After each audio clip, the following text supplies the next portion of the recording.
My mom's siblings made her cook for 70 people and snap their fingers for drink refills at their reunion, saying some people are meant to be servers. So, my mom Lucy came from a family of 6 kids and she was the youngest. Her siblings all went to college while she stayed home to take care of their dad when he got sick. She worked at a grocery store during the day and nursed him at night for 3 years until he passed. By then, her siblings all had their fancy careers. Her brother Thomas was a dentist, sister Janet ran a real estate office, brother Carl did something with investments, sister Dorothy married a guy who owned car dealerships, and brother Frank was a constable at some private school. Mom never made it to college, but she worked her way up to manage the whole grocery store and married my dad a mechanic. They had me and my sister Rose, and we lived in this small ranch house that Mom kept perfect. Growing up, my mom's siblings would visit maybe once a year and always had something to say about our house, Dad's job, Mom's weight, our clothes, everything. But Mom still loved them and always talked about how successful they were. Every 5 years they had a big family reunion at whoever could host the most people. This year, it was Dorothy's turn at her husband's lake house. Mom was so excited she bought a new dress, made her famous potato salad and 2 pies from scratch. We drove 6 hours to get there. The second we arrived, Dorothy handed Mom an apron and said she'd need help setting up since the caterers had canceled.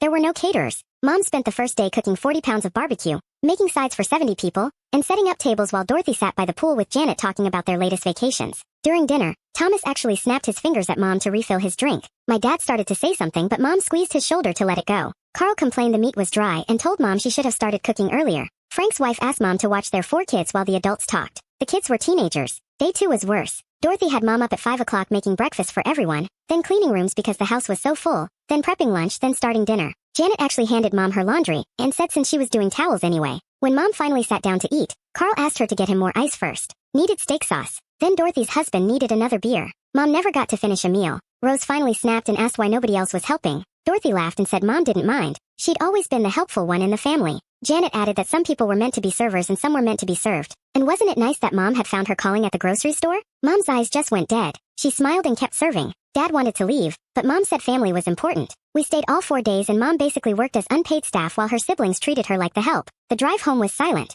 Mom didn't cry, just stared out the window. That's when I started planning. See, I just gotten promoted to regional manager at my company. I was 28 and making more than any of Mom's siblings knew. My husband Alex was a software engineer who just sold his app to some tech company for stupid money. We'd been living normally to avoid family drama, but now I didn't care. 6 months later, I announced I was hosting the next reunion early at our new house. Didn't tell them we'd bought a 7-bedroom place in the hills with a pool, tennis court, and guest house. Also, didn't tell them about the actual catering staff I'd hired. Mom's siblings showed up expecting another servant situation. Their faces when they saw our house were perfect. Dorothy whispered to Janet asking if we were renting it for the weekend. No, we'd bought it cash. Thomas asked what Alex did again. I said he retired at 30 after selling his company. Then I handed out the itinerary I'd made. Pool time for the kids while adults helped with meal prep. A tennis tournament where losers did dish duty.